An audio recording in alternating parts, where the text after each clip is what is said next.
Hello and welcome to the next edition of Mr. The Point. I am Hollywood Rayhsawn Buchanan with my guy, Money Mike Marcangelo. If this is your first time listening to us, we thank you for tuning in. Smash that like button, smash that subscribe button, so that you don't miss all of the content that we have coming your way. So now that we got the pleasantries out the way, once again, it's about to be a brutal show. We thank y'all for those that tuned in last week. Y'all heard a little bit of what we had to say. We kept it calm, but tonight, it calm. It could be not calm. So we'll get into that shortly. But man, one if five, Mike, just 1 if 5. They lose to the Raiders yesterday, as we recorded this on a Monday. 21-17, very close to my prediction of 24-10. But just what were your initial thoughts after yesterday's loss? We'll start with a few positives before we get into the negatives, because obviously there's a lot more negatives than there were positives. I have to start positive. You're mandating that? Yeah, got to. We're gonna spend most of the show being negative anyway, so it's coming. Positive. Obviously, I think you had written down. Kendrick Bourne, 10 catches, 89 yards. He looked good. I think Rhamondre looked really good too. 10 carries, 46 yards. And he's averaging, this is the first game all year that he averaged more than 4 yards per carry. That's a negative, so I can't talk about that. That's all I got. No, what I saw something you had written down, like, oh, they only allowed 6 points in the second half. Yeah, it's because Brian fucking Hoyer was the quarterback. Get out of here with that shit. I don't want any of it. I don't want any of that. Scratch that right off the list. Fuck that. Well, it happened, sir. It happened. The Patriots used to feast on backup quarterbacks, dude. So the fact that now we're saying as a positive, they only let up 6 points. No, I'm not. Yeah. I'm ready to accept the reality, but I can't accept that. When Hoyer threw that pass to Devante for like 40 yards, I was like, oh my God, they're about to hang 35. And that was a nice throw. That was a really nice throw. I was like, I was like, let's go. But there is another positive that you didn't bring up, and it's remember, well, you brought it up, but you didn't count it as a positive. But I'm gonna count it as a positive. They lost the game. Like that's a positive. Any loss is a positive. Yes. Listen, we gotta get out of this. Listen, after the Cowboys loss, I was like, the season's essentially over. Like you can't show up like that, or not show up like that. I think that you're going to bounce back. So I'm totally on board with them losing. And to my drink, I was waiting for this show to record so I could bring this up. So shout out to the gentleman that commented on our show last week that told me that he was so high on Drake May. Well, did you see what happened on Saturday, sir? 275, not 1, not 2, not 3, 4 touchdowns against the U. No picks, right? No picks. And they end up winning the game, I think by 10. So Drake May showed out once again. So it makes my pick. So that's 12 touchdowns to 4 interceptions. So is that a good enough ratio for you, sir? It's 3-1 good. I'm a math teacher. 3-1 is pretty damn good. So I'll take it. I just had to put that out there because we had some doubters last week about the Drake May thing, but I'm like, nah, man. Drake May is that guy, and he just showed y'all once again. But yeah, back to the loss. Of course, it's great that they lost, Mike. I'm no longer looking forward to them winning a game and messing up their draft stock. That's just where I'm at. I'm sorry. So if that makes me a weak fan, a bandwagoner, a pink cat, as some national pundits would call it, then so be it. I'll be a so how do you dedicate 3 hours out of your Sunday and tuning into them just to watch them lose? Because I want to make sure they don't do anything stupid and actually find a way to win the game. And I was pissed when you texted me that yesterday about Oh, here's your signature moment. I was so fucking mad because I was like, he's gonna be right, and I'm gonna be livid because everything I've been saying. I'm like, no, don't give me the signature moment now. Don't give it to me now. I did it in week 2. I mean, just for the record, I was 11. I was a $11 million fingertips away from being right. So close. Cool. Oh, so we'll get into that. That was a very. After looking at what Devontae Smith said in his press conference compared to what Devante Parker said, we'll get into that shortly. But that was a tough scene to see for sure. But yeah, but no, I devote listen because I'm still gonna watch even though it was making my eyes bleed. I'm gonna watch Michael. Like that's just what it is. Yeah, but it wasn't making your eyes bleed. They gave you everything you. Well, no, they made me nervous. They made me nervous for a second there, where when that pass on the air, which might have been the best throw of Mac Jones' career. Yeah. Well, it was right in the breadbasket, as they say, and in the words of Get Smart, you missed it by that much. You missed it by that much, and I'm glad that Devontae Parker did his best Nelson Aguilar impression. I listen, bravo. I don't know what you said after the press conference, but for you to drop it and make sure that we don't have a chance at all, and then shout out to Max Crosby turning into prime Reggie White. After it was beautiful. It ended on a sack. It was that was textbook Patriots at this moment. Or to steal one of our favorite announcers in wrestling, Michael Cole, it was vintage Patriots, baby. It was great. It was great to see. So I'm not used to being the least negative person on a show. I think it's because, and I know you wanted to start positive, but I don't think we can do that for much longer. No, right? It's totally fine. I'm ready to accept the fact that that it's over. It's really over. Like the glory days are 100% done. But what I'm having a hard time really grasping is that in a week in which the head coach, the one that's won 6 Super Bowls here and went to 9 and won 2 others, before he was here as a defensive coordinator, when he tells the team and he tells the public that he tells the team that it's a restart, and you still show up like that, I mean, we've seen him lose a locker room before, like in 09, right? But he went 10. He went 10-6 in 09. Mm-hmm. They are absolutely revolting against him. I mean, yeah, they couldn't try to tank because if he told them to do it, they'd win a game. So they're actually trying to win. And this is how fucking bad they are. And with a tear in my eye, with a tear in my eye, I can say that it was the happiest day of my life. Woo! Yeah, but look at how much it's changed in a year, dude. Last year in Vegas, you almost jumped out your window. Yeah, because I was dumb and still had expectations. I was dumb to think, man, they could build up the 10-7 season. They can maybe go 11-6 at the most of 12-5. But no, they just say, you know what? We're just gonna plummet and plummet and plummet. So yeah, you're right. It's amazing.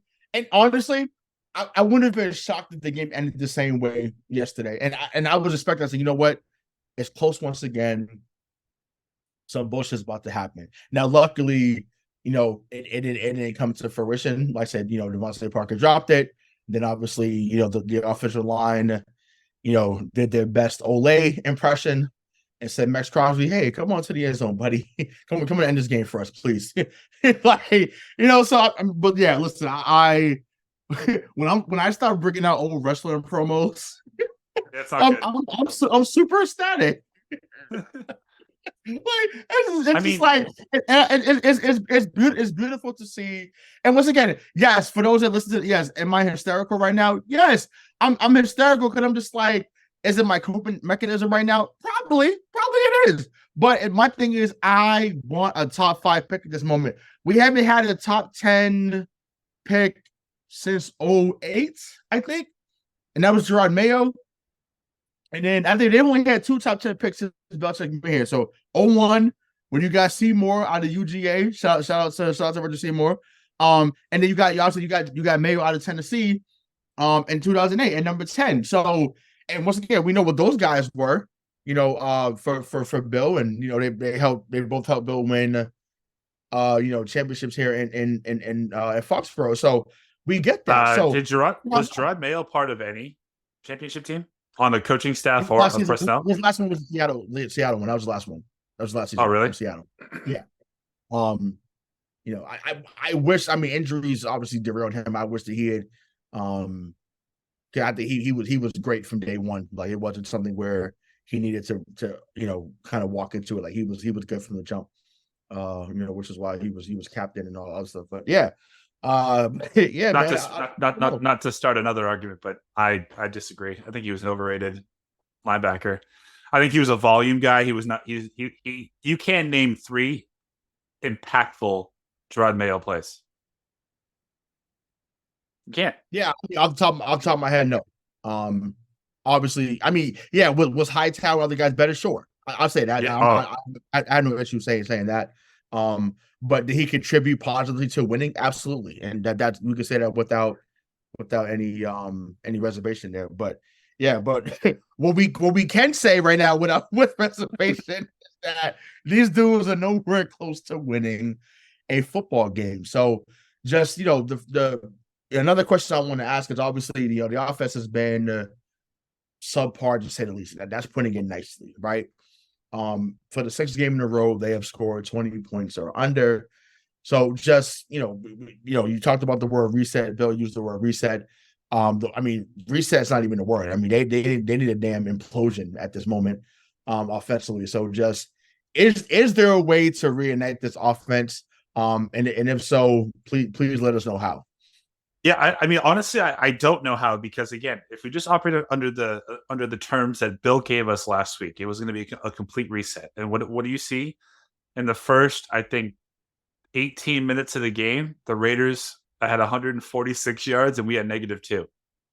But that's after your reset, after your restart. Like, come on. And again, I'm just going to say this to you, and I'm kind of being confrontational, but I really mean it. I don't know how you can watch that offense and blame Mac Jones. I don't. You can't blame him. It's not him. It's not. It's now, again, he's not going to elevate them. And if that's what you're looking for, I'm sorry. Then you're right. But you can't look at. Well, how dare we look at a quarterback and say you're supposed to make the offense better? Are you kidding me?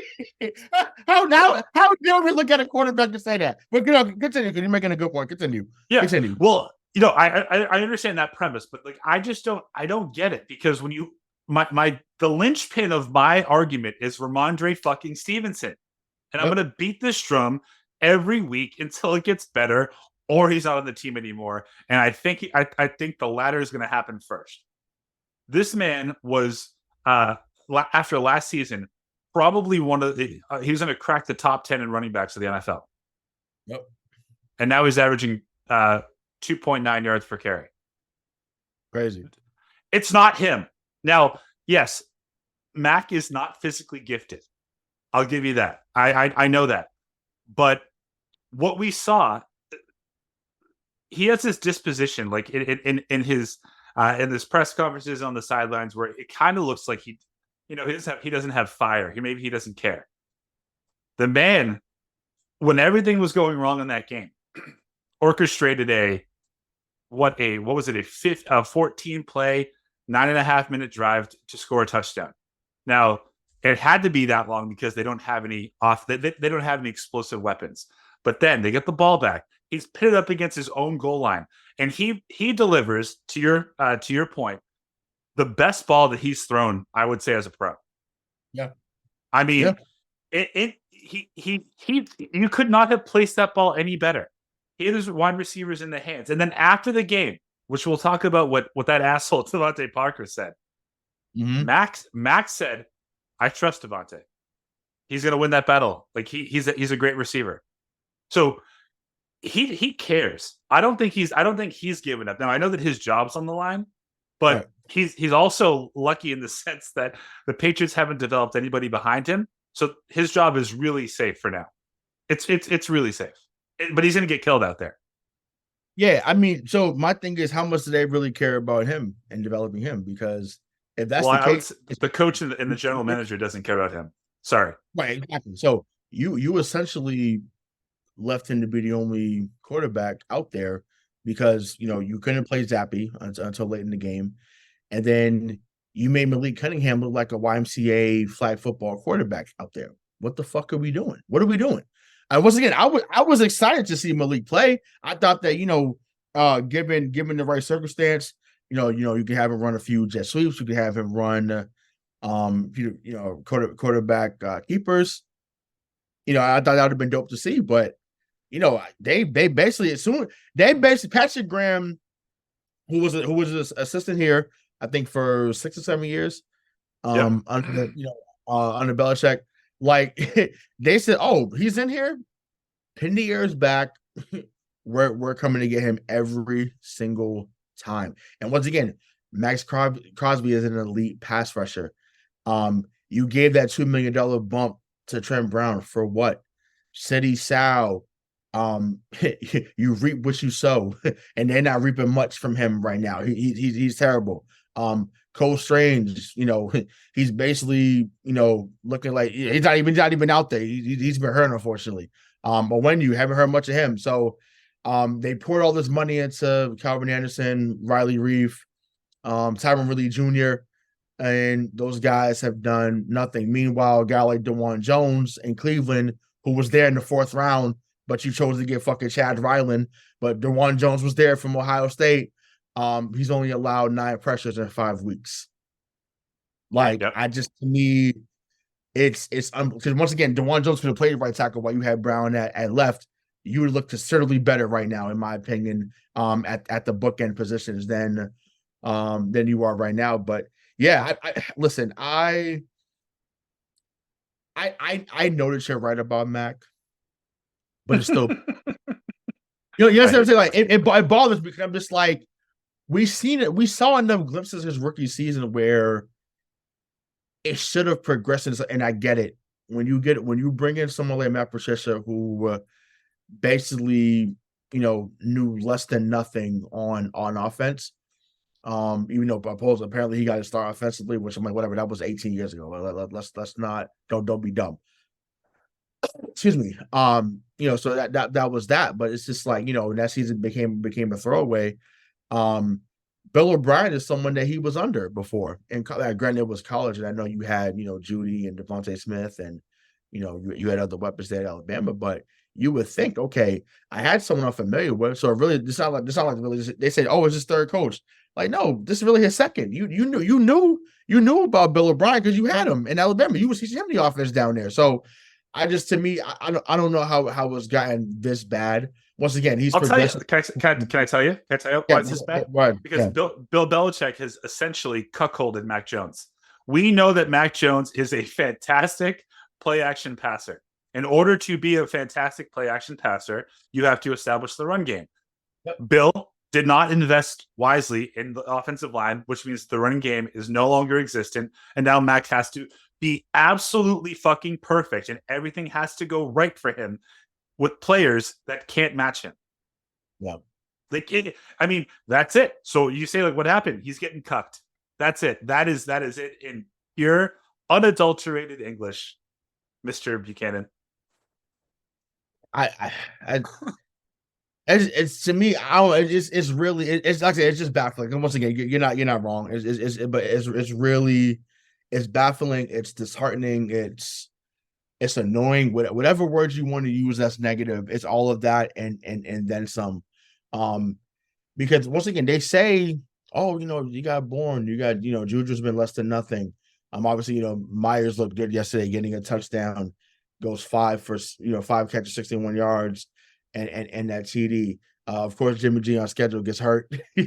It's just like, but I thought for sure he was going to carve us up, and he did it on certain plays. We had Miles Bryant out there on Devante Adams. And I'm like, wow. I said, you're tanking without tanking. If you're putting Miles, well, their personnel, like the personnel on defense, I actually don't hold against them because that has been probably one of the most injury-stricken defenses that we've seen in quite a long time. I mean, yeah.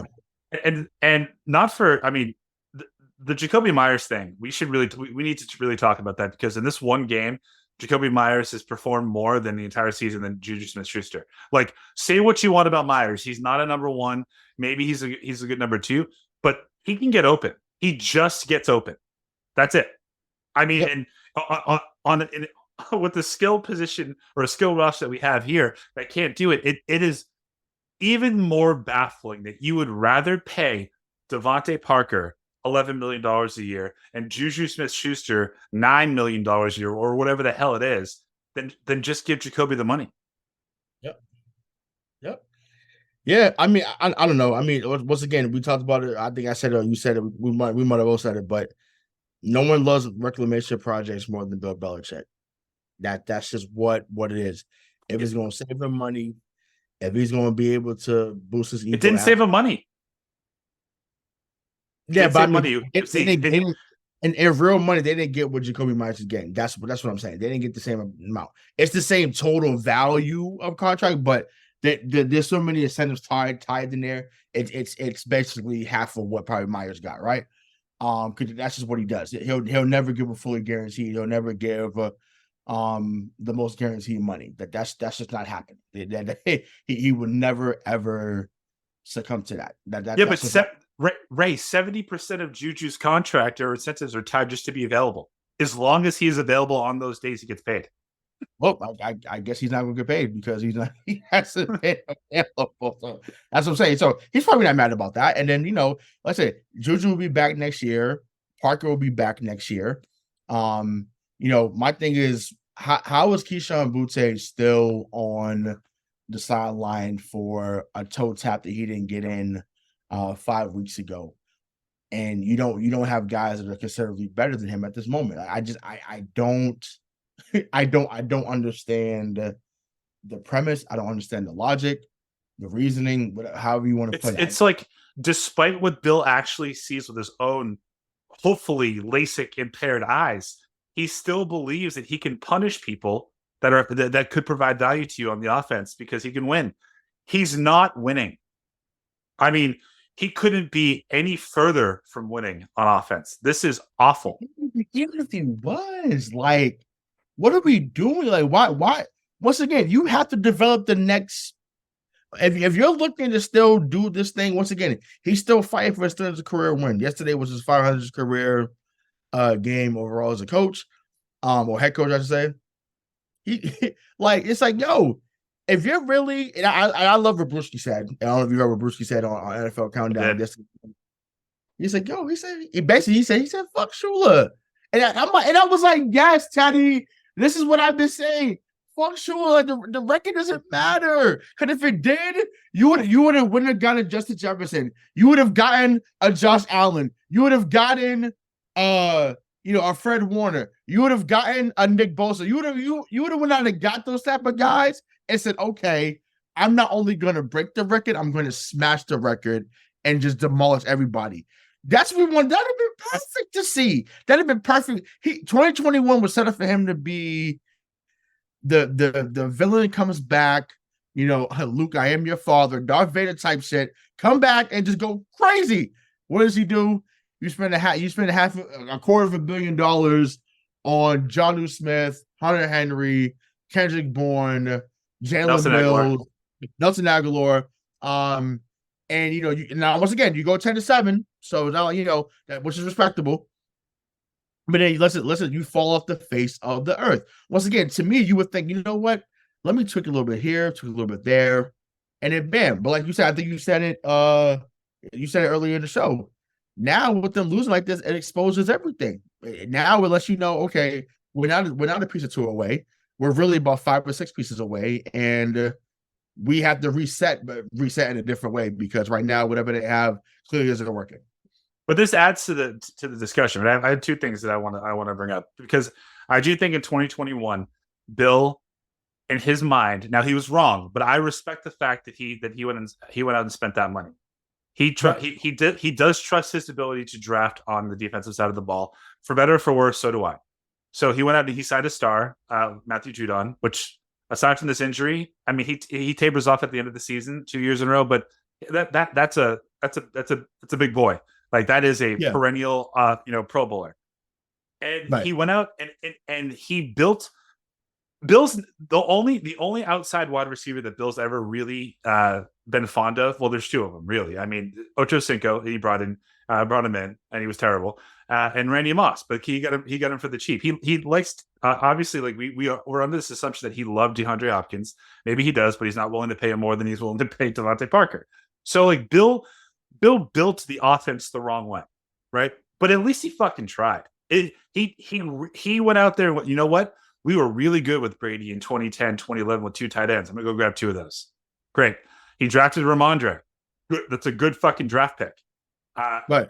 And by the way, he always hits on running backs. But he was just missing that number 1. And for what it's worth, which, who the hell am I? Jonnu Smith and Kendrick Bourne. I'm sorry. And Nelson Aguilar have more receiving yards this year already than they did last year. So are we sure it was them? No, but of course it would have just. But that's what I'm saying. That's I think that's why I think people were excited coming into 2021. He's always been able to find guys that could play from other teams. He just can't draft them. Like he'll bring it. That's what I'm saying. Some of the receivers that's coming in, you're like, wow. Once again, perfect example is Wesley Walker. No one was checking for him at San Diego or Miami. He comes up here. The man gets 100 catches for 5 straight years. What? Like becomes the best slot receiver this game may have ever seen. Or maybe at least top 3. Like, and then he follows that up. Then he follows that up with Edelman. So he got to. You know what I'm saying? So I'm just like clearly, but that's the thing. It was like, okay, just find a guy that's 5'8", 5'9". We can go dominant. But I'm like, yo, you need. So with him, he has an affinity for. Excuse me, the guys that are 5'9", 185, and then the guys that are 6'4", 220. The problem is the 6'4", 220 guys can't play that he gets at all. Except for Randy wasn't 220, but Randy Moss was coming off a down year in Oakland, and then the man follows up with the greatest receiving season of all time.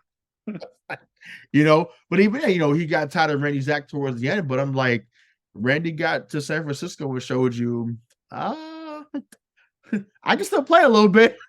Just remember, he did stop in Minnesota and Tennessee before San Francisco. Right, but I'm saying he was old. He was still old. He was older.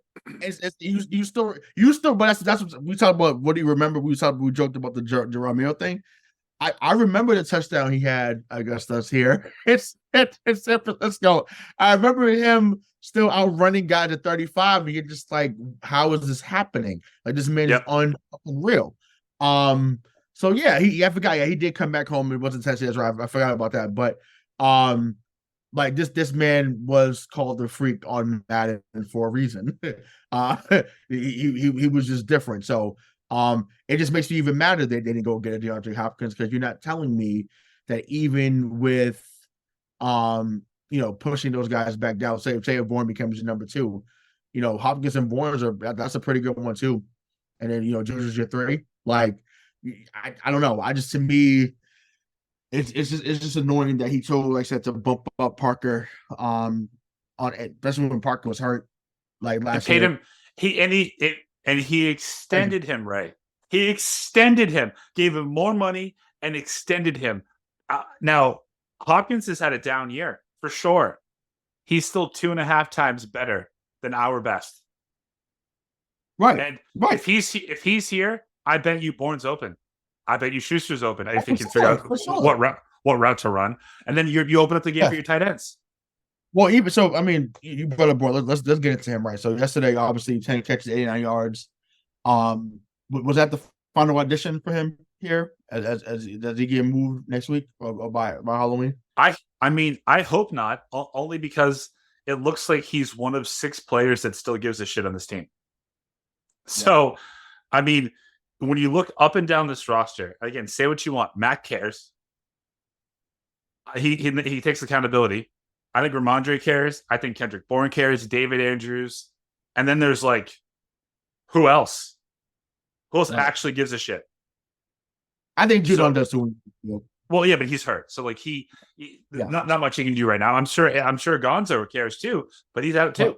So it's of the people that are active. You don't really, you take the pulse of the roster, and you're like, man, how do you not care about the uniform that you're putting on? And the problem that we're having, I don't really mean that in the sense of like show Patriot pride, but I kind of do. I also, but now I know that we're in this territory at 1-5, where players, as they should, are going to start thinking about this as a business, and they are not going to extend themselves or put themselves in harm's way for a team that is going fucking nowhere. They're just going to go out there, make their money, and go back home to their families. Which, how could I begrudge them? Yep. And one thing, I'm here for it. And Joe, shout out to Ted Johnson. Ted Johnson said it yesterday on postgame plus. He was like, yeah, this time of the year, players start becoming independent contractors, and you have to be, because you're not getting a second or third deal from Bill Belichick. You're just not. And once again, he really gives deals. And once again, I get maybe those guys maybe Devante Parker's a yes man. Maybe Godchild we're yes men. Like, they just say, yes, Bill, we'll do it. Like, so guys like that, he always looks out for. Same thing with McCourty. McCourty was a yes man. So okay, let me give you. Oh yeah, hey Bill, I'll take less money. Like, what? Like, so he would just say, okay, fine, whatever. But I just, to me, there's a multitude of things that have gone wrong. Leadership is really one of them, in my opinion. I know they brought back Slater to help man that locker room, but his message probably isn't getting through. Like, love you, Matt Slater. You're one of the best special teamers of all time, but in reality, nobody cares what you say in that locker room, and because you're just a special teamer. That's like, right. You're not a star wide receiver. You're not a star defensive back. Like, no, sorry, again, and I respect his game, but Matthew Slater ain't selling tickets. Yep. Yeah. Yep. Facts. And but my thing is, I don't know, man. It's sad to see, because once again, he was part of a core that was so well respected, right? And people were bought in, and they bought into the Patriot way, and trying to figure out to win games, and giving up more of yourself for the team, so on and so forth. So, but speaking of someone who apparently doesn't want to give himself up for the team, or for anything else of that matter, is number one, Mr. Devante Parker. Comes up, has the post-game presser. They ask him, just what happened here, what happened there at the end. And, he gives it. So whenever you answer a question with a question, you're clearly annoyed. At that moment, he was annoyed. He says, oh, what did you see? You guys basically, oh, well, I asked you. So just, does that speak to the lack of leadership in the room? 1,000%. Yeah. And just, were you shocked by that answer from him yesterday? Yes. Well, no, I'm not shocked by that answer, because I don't think, like, if you ever had questions about whether he was a number one wide receiver or not, he answered them for you last night. He's not. He isn't. He doesn't have it. He doesn't want to take any accountability for himself, put any of the responsibility on himself. Now, again, I'm going to bring Jacoby Myers into this conversation, A, because we played the Raiders, but B, because of what happened last year. After that catastrophe in Vegas last year, right? Jacoby Myers was moved to tears in the locker room and told every single one of his teammates that was his fault. Now, we knew that. We saw it. But we also know and saw that the fact that this ball hit Devante Parker in the palm. Not the fingertips, the palm of his hands. And when when you're making your money because you are a 50-50, receiver, and you actually, in his words, he's a 60-40 because he comes down with 60% of those. Fuck you. Say it out loud. I dropped it. Mac did everything right, and this one's on me. I could have put this team in a position to go down the field and win, and we didn't in part because of what I was unable to do. If he had said that, I think I think the way that we're talking about this about the team is different. We're not talking about the fact that they still suck. I mean, don't get me wrong. Right. Facts. But at least you'd say, you know what? Like, they still care. Right. They don't. Yep. They don't care. Yeah, but even my guy KB, Kendrick Bourne, man, he comes to the podium with the shades on. Because to me, that and once again, not to put on, I put on my psychology hat there. That speaks to association. You're me. I mean, you can be upset, but when you put the shades on, you're like, I had a great game. I don't know what they talk about, but I did great today, which he did. He had a really good game, but it just goes to show that, like I said, guys are out there looking for themselves. And the reason why I wanted to bring this up when we talked about this on the show tonight is because of what I saw Devante Smith talk about in his post game when he dropped a couple passes against the Jets and their loss on Sunday afternoon. Devante Smith says, "Ain't no lesson learned. I got to catch that shit, just like that." Once again, Eagles now 5-1. They're still the cream of the crop of the NFC overall outside of them in San Francisco. And it's just like I love that answer. My man said, "There's no lessons to be learned. I just got to catch that shit," and end of story. And once again, had that been said for Parker yesterday, even if he said it in the locker room, maybe he didn't have to say it out to the media. But as long as it was said, then we good. But clearly, that type of statement let me know that it was just like, all right, I'm gonna shower, get dressed, I'll do my media availability, get on the bus, and head back home for another victory less Monday. Not we haven't had a victory Monday in almost a month. Right. So, right. But like, it's a joke. It's a joke. What's so weird about it is, even as frustrated and defeated as I am with Belichick, when he is up there after they win, if you didn't watch the game, you wouldn't know that they won, right? Because it's we played okay on offense, defense, special teams, but we got to get better. He does the same thing when he loses. We got to play better. But he always makes the point to say we have to coach better. That's him putting it on himself as much as he's ever going to.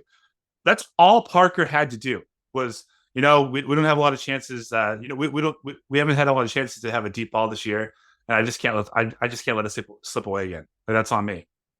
Right. You and I, when this happened back in 2011, we were talking when Welker dropped that pass in the Super Bowl. Like, it was unbelievable. What did he come out in the press conference and say? I have to catch that. 10 times out of 10, I catch that ball, and I let everybody down today. Just take. I'm still mad about that. Me too. But just like take responsibility for it, because if you, as the number one wide receiver, take responsibility and hold yourself accountable, everyone else that's below you in that locker room will follow.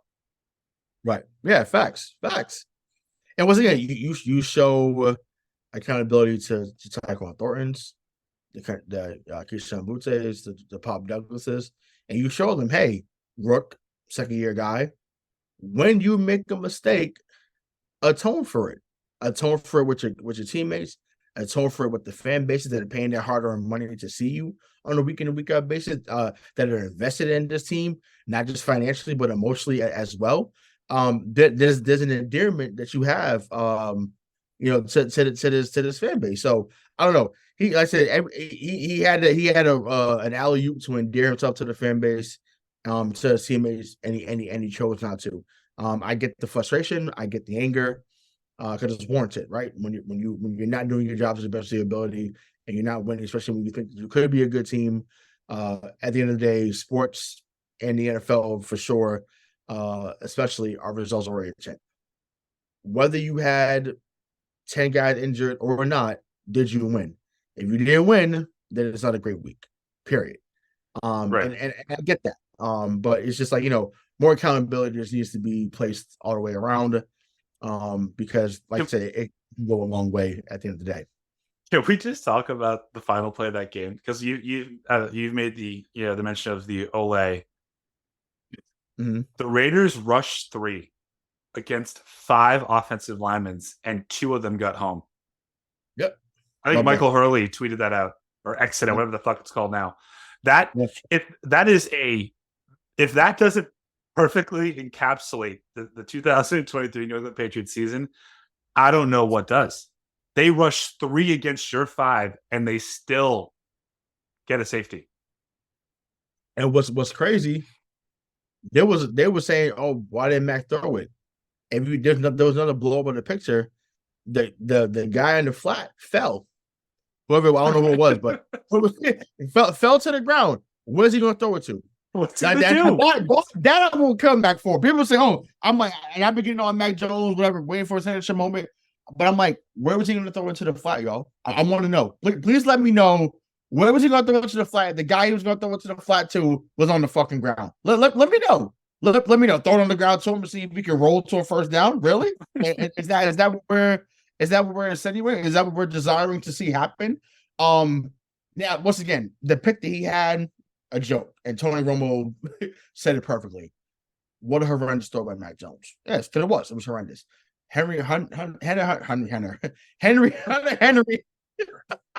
Hurst Henry.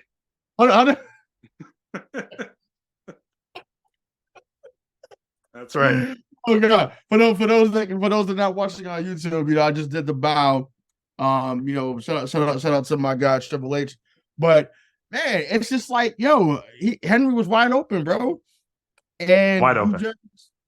I mean, wide open. I'm talking Red Sea open.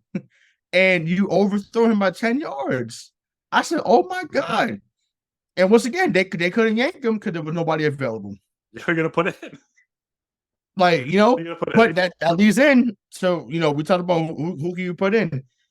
Is it Will Greer time? Should we see him next week too? Why? Why not? It's I'm not, because even though you're on the tank for whoever it may be, train, I'm not in the business of ruining young men's lives and careers, and I fundamentally believe that if you put Will Greer into this offense, he's going to get killed. You're going to shatter him. Don't do that. There's no reason. You're going to need another backup the next year when you have hopefully a good quarterback. So you can't. It's not my problem. No, listen. It's not my problem. I get what you're saying, but I have so much sympathy for Mac Jones, and I want him to find a job in this league, that I think he'll have a job. He's a starting job. He has earned the right to play this season until the offensive line decides that they're actually not going to block anybody, and he gets carted off the field. That's already happening. It's already happening. Like, they're already not blocking for him. They're already doing Ole. It's already happening. It's a joke. What are we talking about? Once again, Mac's confidence, whether he comes up there on the press conference and says otherwise or not, every week, he's dying a little more inside. I don't want to hurt him. I don't want to be a murderer. He's getting killed every week. Shout out to Rihanna. I love you. But I'm like, that is just like, what are we? He's not I don't know, man. Like, my thing is, if you want to preserve him going forward, get him out of there. Will Greer is not a starter in this league. And once again, he was a Gator. He was my former Gator, my quarterback with the Gators. He had a nice run at West Virginia as well. Get him out there. He's 6'3", I think, 6'4". Has a little more athleticism, well, a lot more athleticism than Mac Jones. Why not? Why not? Like, there's nothing to gain by seeing Mac Jones out there on a weekly basis, knowing that your team is not equipped to win the game. And once again, I think you're listen, and I've lamented about him not being the guy. Could he be a starter elsewhere? Yeah, I no longer want to see it here. I'm done.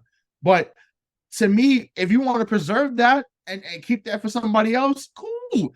Let him be on the sideline. Let Will Grant, Zappy, and Malik Cunningham finish out the year. What are we doing? I just what are we waiting on? That's my thing. What are we waiting on? They're going to be 1-7 by the end of this month. We'll get into our predictions shortly. But it's just like, what are we talking about? Like it's not about a sympathy. It's about once again. You said it before, Mike. They're trying to win the game. They're trying, and they're successfully failing every single time, except for week 3. Bill's directing them to win the game, which means that they don't know how to do it, and they're gonna lose. But let me just ask you a question, because I know that you're hard on Mac, but I don't think that you're actually that against him, like you just kind of mentioned.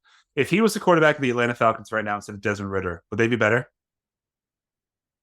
Yeah, he's better than Desmond Ridder. Yeah, for sure. Yeah. If he was the quarterback of, the Denver Broncos right now, would they be better? No, they'd be about the same. I just think Sean Payton's been a mess over there, so it's not really him. It's the coaching. So yeah. The point of this exercise is I still think that we can find 4 teams or 5 teams in the NFL that if Mac Jones was the starting quarterback, they'd be better off than where they are right now. Yeah, I mean, okay, so we can keep going. So I'm trying to think of some of the teams. I honestly would think he'd be better at Pittsburgh. I think he'd be really good at Pittsburgh. I do. I think Coach Tomlin would coach him up, because once again, and this is why I'm going to get serious for a second. I like that we've been joking and showing for a second, but this is something I talk about all the time. I talk about it on our basketball shows, not so much with basketball and hockey, but it still applies the same any sport that you play, anything that you do. So all of these guys in the NFL, the NBA, Major League Baseball, NHL, tennis, golf, whatever, you have to be a certain amount. You have to be talented to get to that level. So let me just put that out there. Let me preface that by saying that at the least, because you have to be talented to get to that level. So, what separates the good from the great is from the neck up. And what I mean by that, can you coach to their mental ability, not just their physical, right? We know that Mac is not the greatest physically. We know that. But his mindset usually, or what was touted as, or was billed, him coming out of Alabama, was that the mindset was different. So coach to the mental so that he's coming out there saying, okay, I can get through that progression, get through this progression. It's okay if I check down here. Or if I don't check down here, it's cool for me to throw that seam route on 3rd and 7 to get 12 yards down. It's okay to pitch right here and give it to the running back here, as opposed to keep throwing it out of bounds or taking the sack there. So I just think, to me, if you're coaching him from the neck up, there's probably going to be different results. I think a little bit of that was happening his rookie year, under Bill and Josh. And then for whatever reason, we know why it happened. We know what happened, but it's just like literally the next season, it was just like, well, we're not going to invest the way that we should, and it's a wrap. So that's what it is. But yeah, there's a couple more teams. I feel like if you put them, the Panthers, where the Panthers, they're better. Yeah, the Panthers. The Vikings. Yeah. I mean, yeah. I mean, once again, give him someone like a Justin Jefferson and KJ Osborne guys. Yeah, for sure. Here could be a hot take. What about the Seahawks? I mean, that's a good skill set. Well, the way they've revived Geno Smith's career, yeah, I would say yes. He would look good there. Once again, DK Metcalf, Tyler Lockett, Noah Fant, Kenneth Walker, like they have enough there where he would look decent there. Like I don't think Kenneth Walker is better than Roger Stevenson, like when they're both right, but sure. that would be the only difference there in my opinion. There definitely a few more. Even someone like Tennessee, right? I think Vrabel would get a lot out of him as well. Once again, throwing to Hopkins and the Burks, and obviously having a running back like Derrick Henry. What about the Raiders? I just think they're a mess in general. So I want to see. But yeah, obviously when you have a Devante Adams, yeah. So yeah, but I think what we're speaking about, we're still going back to the weapons, which I think you're getting at. The Yep. weapons are considerably better on these teams, with the exception of a few. It goes back to scheme. Are you scheming these guys? Actually, Ray, I hate to interrupt you, but I don't think that there's an exception to any of the teams that we just mentioned that have better weapons than us. I think they all do. Well, I mean, I don't think the Panthers have a better skill thing than we do. I don't think. I wouldn't say they do.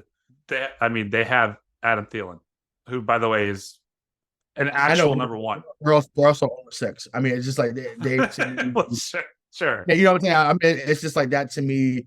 Yeah, I know Dylan is a good wide. He's been a good wide receiver for a number of years. To me, I don't envision them as a core being better than when New England has. Once again, when New England is clicking. The unfortunate part is that we just haven't seen them click in a very long time. Really since the Thanksgiving game last year against Minnesota. And I feel like everything has gone downhill since then. So the Patriots have had 9 out of their last 10 games. They have been down by double-digit or more points in the first half. The exception being the Jets game. Right, but it's just like they literally have. It's like there's no I guess stick to itiveness. I don't know what design. I don't know what word you want to put with it, but it's like they literally come off the bus and they're down 10-0. Like it's right. It's wild. Like it's so unreal. There have been mistakes by Mac, and there have been bluffs, or hiccups by other people. But what that tells me, I don't know if you agree with this, is that 9 out of their last 10 game plans have sucked. The things that they're supposed to do are not designed to put them up by any amount of points against the opposing team. Now, last year, up until I don't know what happened, but at least last year, Bill could manage in game and devise a new game plan that would bring them back. Right? That ain't happening anymore. It just isn't. It's over.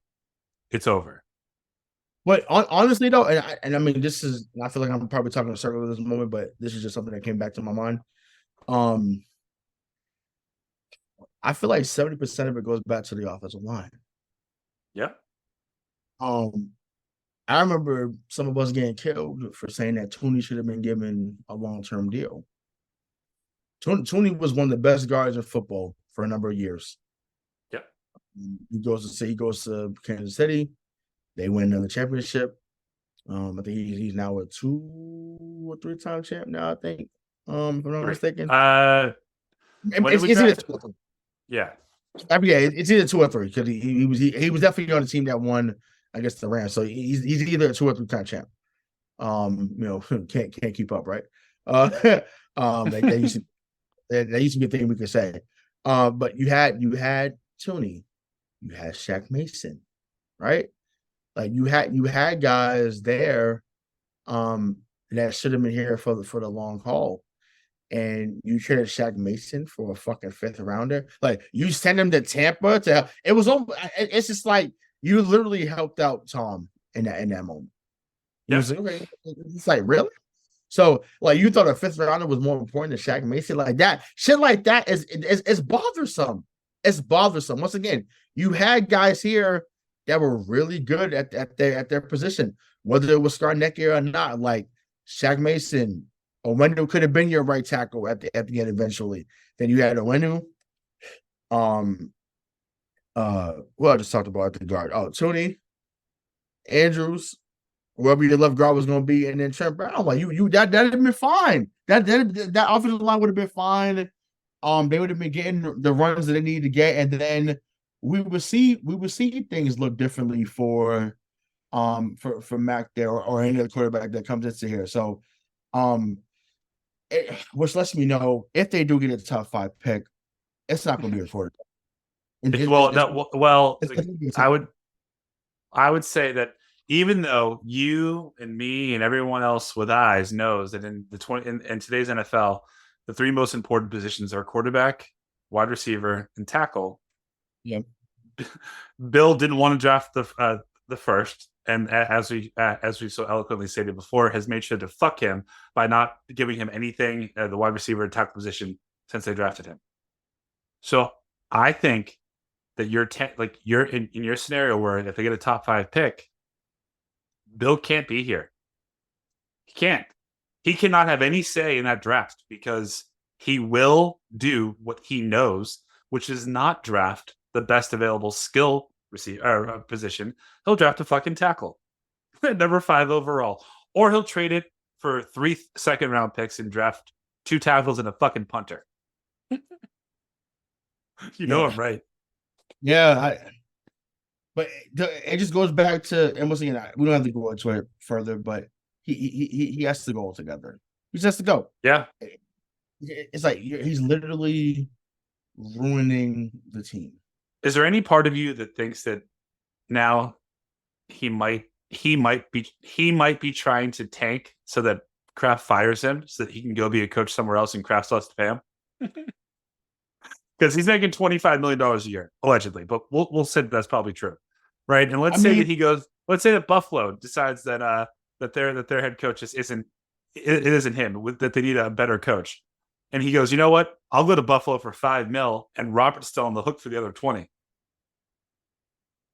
I mean, I wouldn't be surprised. But to me, I feel like him getting older, why would you go to another cold area situation?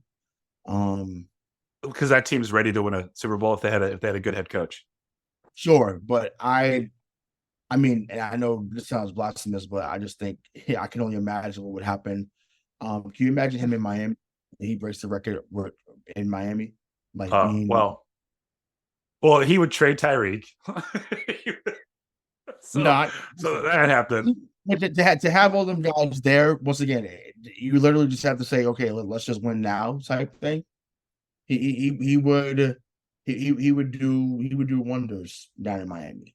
Tell you what, if the Cowboys season keeps going the way that it's going, and they finish, let's just say 9-8, and this thing keeps going off the rails up here, and Kraft fires him, Bill has a boner for Jerry Jones, loves him.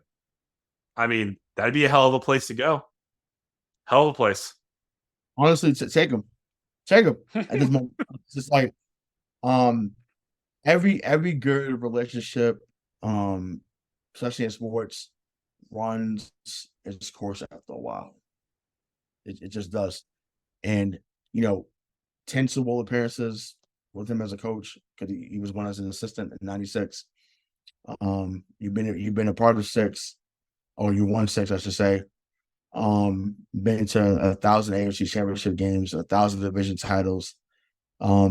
There's nothing left to prove. Like my guy Teddy Bruschi said, you've proven that you were, without a shadow of a doubt, the greatest head football coach this game has ever seen. Not Landry, not I don't think he thinks that, though. Of course he does. He the way that he operates, when you operate the way he operates, and he just says, "Well, I can win whatever." That's ego. That's ego. Of course. Well, I think he thinks that he can still outcoach anybody else and outcoach all of his piss poor decision makers. But I think he knows that if he doesn't win without Brady, it will always be, yeah, but look at your record without him. Yeah, but what did you do without Brady? And it's nothing. Right, but that's what I'm saying. Go coach Justin Herbert then. Someone like that. Someone that's young, that can sling it. They got a good team around him. I think that'd be a great scenario for him. Chargers. Yeah, I'm here for that. Yeah, I think that'd be great. See him and Andy Reid go at it twice a year. That'd be awesome. You want to talk about Buffalo? Yeah, let's do it. Let's do it. So yeah, you lead off. Thoughts on that game? 64-3 in favor of the Bills. I mean, no, honestly, I think that this game's going to be. I think the first quarter is actually going to be close, because I think. Do you? Yeah, I think the end of the first quarter is going to be something probably like 10-0 in favor of Buffalo. But the game over in the first quarter. Got it. Well, the game's already over. But I think that the final score of this game is going to be 38-10 in favor of the Bills. Nice. I have the same score. I think that I think the opposite. I think they're gonna put 17 in the first quarter. I think they're gonna with a barrage, and it's gonna be crazy. And we're not gonna have an answer as usual. Stephon Diggs is gonna be, he's not gonna he's not gonna go off. He's sure he will.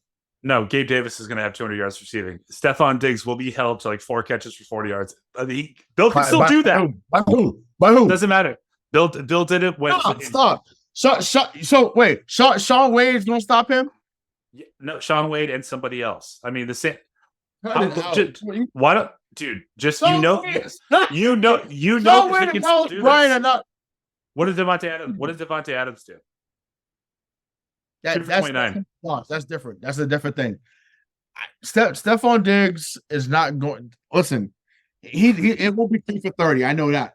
It won't be that. Maybe it's 5 for 60. If you want to call that shut down, then cool. I'll take that. But to me, and I'm only saying it. I get it because they shut down Tyreek Hill once again. Number 6 ain't out there in the backfield. I was looking forward to seeing that, but he's not out. He's not in the backfield. I mean, in the secondary. It's not about the scheme. I'm thinking, well, damn, you're telling me that we got to rely on, and that's what it really is. We got to rely on Shaun Wade and Miles Bryant to stop Stephon Diggs. I'm not comfortable. I mean, just look back at any of the top wide receivers. This is my comparison. Just look back at any of the top wide receivers from, let's just say 2011, when Bill put Rosai Dowling and Brandon Merriweather on them, and he shut them all down. Like he can still they're still going to lose. It's still going to be a blowout. But I'm just saying, he still has this knack that says I can take away the number one weapon, and let's see if they can beat us. The problem is they can still fucking beat you. Right. So my thing is, listen, Shaun, we unfortunately have to see Miles Bryant and Shaun Wade just cause, but yeah, I'm not buying them two are good. Now, JC Jackson actually looked good last week, which we knew he would because that's just because good. No, but yeah, he is good, but like Bill can always find a corner that can do something decent. So that wasn't a shocker. My thing is there's still no Jack Jones, there's still no Marcus Jones. Jalen Jonathan Jones got hurt. Oh yeah, so Jonathan Jones got hurt. So it's just like my thing is, you're not telling me that Shaun Wade and Miles Bryant are going to be the guys on him, and then you got Mills and Peppers over the top. Once again, what a hit too. We talked about we didn't talk about that earlier, but yeah, what a hit that he put on Devante Adams to get the interception. Yes, I was like, wow. But I forgot that's what he was.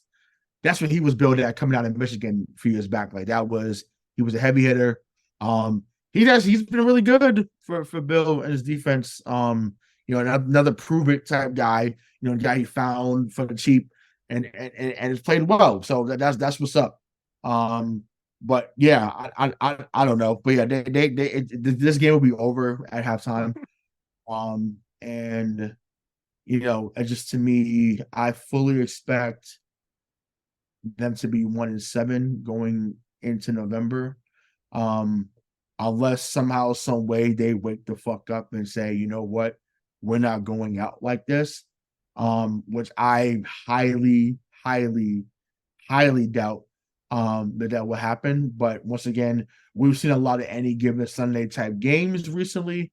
So this means that they're probably going to win one of the next two. Which is why it's crazy. Strange things have happened. Not for nothing. But we still could be on the precipice of history because right now, Bill Belichick is sitting at 157 career losses, and the record for losses as a head coach is Dan Reeves at 165. So Bill might break the record this year. Either he's going to get to 300. Wait, no, 300 is coming at some point this year, possibly. We'll see. He's at 299.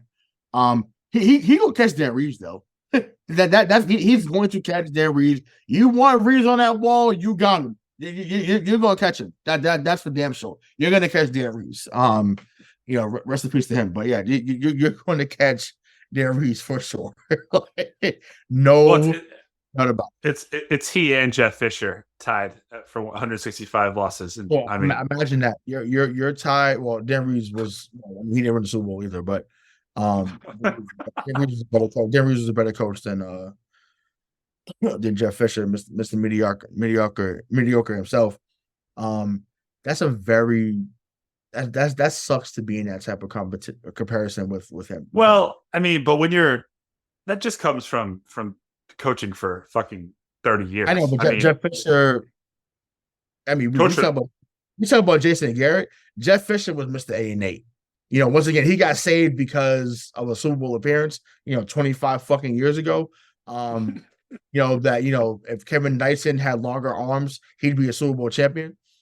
But shout out to the original Mike Jones. Mike Jones with the game-saving tackle. Too bad he didn't call 281-330-8004. He missed that. Only those that are about 26 and over are going to get that line I just said. So if you're under 20, don't even bother. You're not going to catch that line at all.